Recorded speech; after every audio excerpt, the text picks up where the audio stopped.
You, Mr. De Blasio, by not supporting law and order, are a menace. You are so out of sync with the rest of us and so far from the fundamental values upon which this country was founded that the best thing that can happen to you is that you be impeached and crawl back into your Marxist, leftist, socialist hole.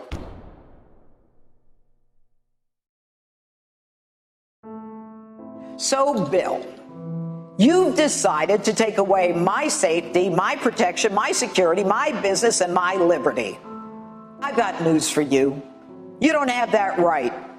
You took an oath to support the Constitution. And as a public official, the first order of government is the protection of its citizens. You don't have the right to tell the police to stand down and to violate the oath that they took. You don't have the right to tell cops who want to go out to protect and defend us that they're not allowed to exercise their authority. And I don't care what your Marxist, leftist, socialist comrades tell you. This is the United States of America. And in the United States of America, we outlaw crime and we pay police to support law and order.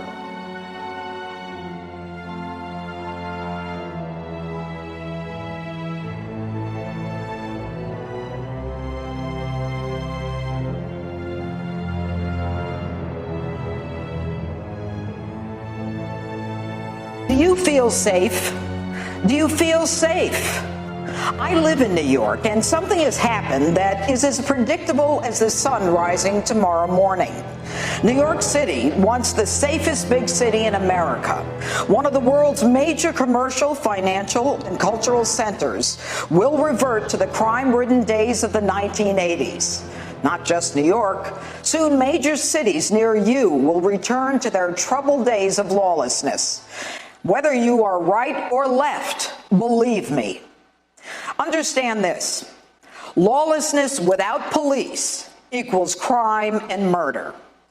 The safest big city, New York, is now regressing to the bygone days of graffiti, drugs, gangs, guns, murder, and mayhem.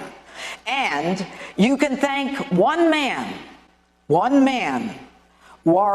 Wilhelm Jr., known today as Bozo Mayor Bill De Blasio, known today as Bill De Blasio. This is the face of the return of crime. This is the face of the man who, without a doubt, is the most incompetent, inefficient, and inept mayor to darken the halls of Gracie Mansion. His response to the May 25 murder of George Floyd, like everyone else, was outrage. But his answer to the George Floyd murder was to let New York City burn. He cut the NYPD's budget by $1 billion. He supported a police reform bill that tied the hands of police with no training under these new restrictions, and he ordered stand-downs while crimes occurred across the city. But then again, he's always had a problem with the police. I said it 3 years ago. De Blasio's anti-cop sentiments are deep-rooted. In 2014, when 2 cops were assaulted and seriously injured on the Brooklyn Bridge as protesters chanted, "What do we want? Dead cops? When do we want them? Now?" He called the protesters throwing garbage cans and bottles at police peaceful protesters. He normalized police hatred, telling us that he told his son to be cautious of police. Now, as New York City devolves into chaos, de Blasio turns a blind eye. Macy's flagship store in Herald Square was looted by criminals, not protesters, criminals, breaking in with hammers and coming out with stolen goods. Arsonists and looters on Fifth Avenue hit and emptied Chanel, Gucci, Balmain. The universal question: where were the police? Where are the arrests? Where are the perp walks? I'll tell you. The police were given a stand down to not engage, and a minimal number of cops were deployed. The upshot? As cops stand down, criminals become emboldened. And as for you, Taxes will clearly go up, not just for the cleanup, but because businesses can no longer afford, nor would they necessarily want to be in a city where they are not protected from crime. In fact, one high-end New York City store is suing for failing to stop the looting. The owner of that store says that after paying taxes, the city owed a duty to the stores to protect them. He says that the city had intelligence, but did nothing about it. He, like many New Yorkers, believes his taxes go to the NYPD and that the police were told to stand down. But the big stores were not the only stores. Looters stormed small businesses, many minority-owned, many shuttered now for good because of the protesters. Now, since George Floyd's death, more than 700 police officers have retired from the NYPD, and the department is now limiting the number of how many can retire each week. Why? The police have a target on their backs, and they know it. And the new rules restrict police actions regarding arrests and what part of a defendant's body they're allowed to touch. Picture this. 35,000 New York City police officers, each with a gun. Not one has been trained on how to effectuate an arrest under the new guidelines, where you can and cannot touch the perp, and police will face certain prosecution if the arrest is not made properly. Deblasio also disbanded the anti-crime undercover unit, which directs undercovers to areas where crime occurs pursuant to a CompStat, which is a colorblind pinpoint screen that identifies crime concentrations that help drive down the city's crime rate and literally revolutionize policing around the world. Now, no more stop, question, frisk. No more police concentration in those crime-ridden areas. And the ones most afraid? The minority community in the inner cities who live with crime day and night. You ask the Black and Hispanic clergy, they are terrified of what is to come. The cops that were protecting them are gone. They've been told to stand down. They can't engage. They can't touch suspects. And I've been told repeatedly now by NYPD cops that if a suspect resists, the cops will let them go because they haven't been trained on what to do in that circumstance. The rookie school has been canceled. Morale is down. And for many, the exit from the NYPD cannot come soon enough. But it gets even worse.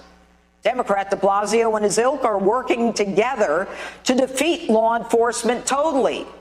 Democrat Governor Andrew Cuomo, you remember him, the one who forced nursing homes to take the patients, thus leading to the deaths of the highest number of seniors in the country. He signs a bill giving everyone involved immunity. He's pushed for cash bail, the so-called bail reform, as a result of which most defendants are released as soon as the paperwork is done. Add New York City Democrat District Attorney Cy Vance to this trifecta. Vance pushed for all crime to have no cash bail. And in an interoffice memo, he instructed his assistant DAs to go soft or dismiss cases against protesters and instead told his prosecutors to be proactive and build cases against the cops who arrested the protesters.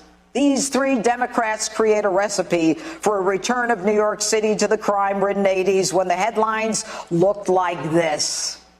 This one from this week doesn't look so different, does it? Consider this.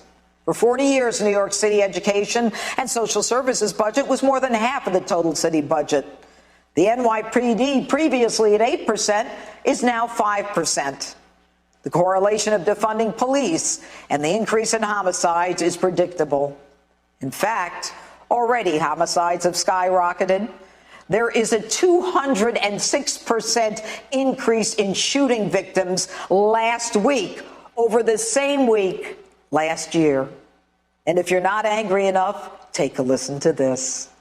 This is a historic moment of change. We have to respect that, but also say to people, the kinds of gatherings we're used to, the parades, the fairs, we just can't have that while we're focusing on health right now. Okay, but De Blasio exempted Black Lives Matter marches. He says they can continue despite the ban he put on all large events because, quote, this is a historic moment of change. Say what? Are you stupid? So, Bill, you've decided to take away my safety, my protection, my security, my business, and my liberty. I've got news for you. You don't have that right. You took an oath to support the Constitution. And as a public official, the first order of government is the protection of its citizens. You don't have the right to tell the police to stand down and to violate the oath that they took. You don't have the right to tell cops who want to go out to protect and defend us that they're not allowed to exercise their authority. And I don't care what your Marxist, leftist, socialist comrades tell you. This is the United States of America. And in the United States of America, we outlaw crime and we pay police to support law and order. You, Mr. De Blasio, by not supporting law and order, are a menace to law-abiding, taxpaying residents of New York City. You are so out of sync with the rest of us and so far from the fundamental values upon which this country was founded that the best thing that can happen to you is that you be impeached and crawl back into your Marxist, leftist, socialist hole.